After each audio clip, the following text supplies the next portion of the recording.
this moment we have the Honorary Consul General of Comoros in India, KL Ganju. He's joining my colleague Geeta Mohan. She's with him.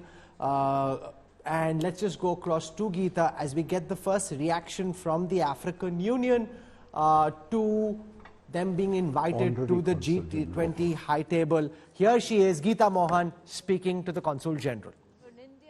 Mr. Kanhaiya Ganju, many thanks for joining us. Indeed, a historic moment.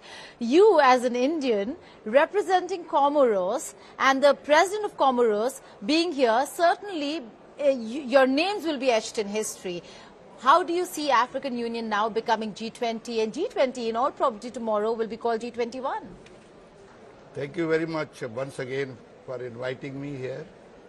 It is a joyous moment for us, especially for the people of Comoros, because Comoros is the chair of African Union, and he became the chair of African Union only in the month of February. And he started his efforts from the day one, and just in 6 months, thanks to Prime Minister Modi for taking this initiative, convincing the all members of the G20, because like I tell to many people that you cannot ignore 101.4 billion people, 30 lakh square kilometers of land, at least $8 trillion of economy, and full of resources, minerals and other things. So I think the world has realized this, G20 has realized this, and in all my humbleness I will say thank you India, and thank you Mr. Prime Minister Narendra Modi. That's really lovely, Mr. Ganju. But when was President Azali informed that there's consensus? Don't ask me these questions. Why? It's a very important one. Was he informed yesterday? Since we know the result, it has happened this morning. So I will not comment on that because I know when it was informed, but at the same time, as a quasi-diplomat, I will not at all tell you, or I will not divulge anything. I can only say that in the morning at 10:41, the Prime Minister in his first words announced this, which was a joyous moment for all of us. We were sitting in the auditorium, in the mandapam, and we all were very happy once again.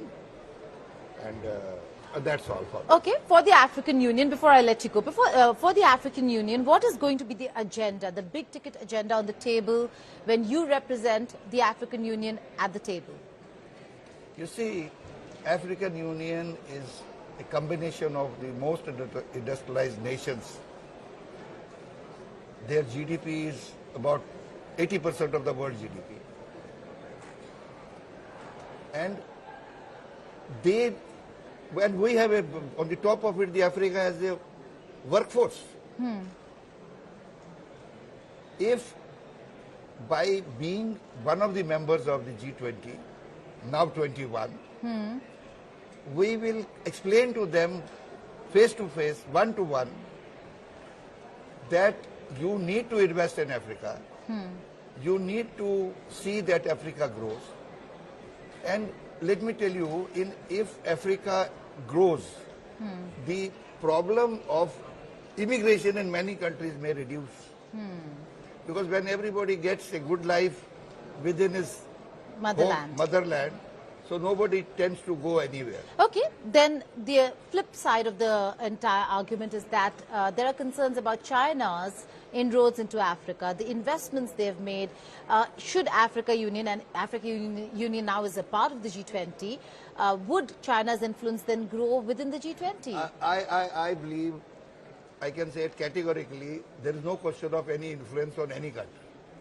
China has invested, of course they have invested a lot of money into Africa, and let there be competition between China and G20 countries. Both of them invest, and who will benefit? African Union. So we will like to tell the G20 countries, you also come and invest.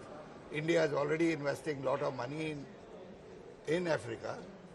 And this action of the leadership of G20, that is Mr. Prime Minister Narendra Modi, has won the hearts of the entire Africa.